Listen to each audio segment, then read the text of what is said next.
Today I am here to talk about the differences between XLR and jack connections and Speon connections. So here's a picture of the XLR jack connections. There is a circle ridge for the XLR casing, the metal casing, that goes into that ridge right there. And then there are three other little ridges.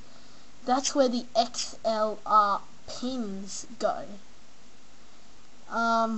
If you look on the other diagram here, there is a hole right in the middle, and that's for the jack. So you can put either jack or XLR into this connection. So here's a picture of the Speon. Now, if you look in the middle, there's like a little thing that sort of looks like a jack. That in real life is actually smaller than a jack. And the space you can see between the outside casing and the little jack thing in the middle is actually too big for this connection.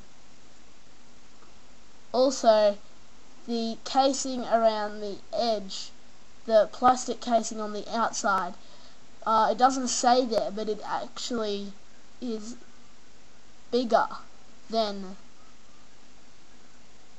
this one. So there is no way that this will fit into this. Now, here is a Speon connection. The hole in the middle is too small for a jack cable to go into.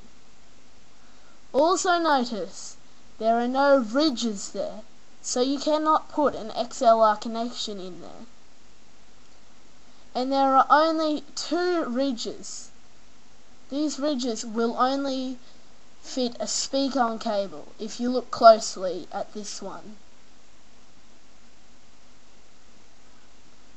I hope you understand the difference between this Speon connection and this XLR jack connection. Thank you, and see you in another video.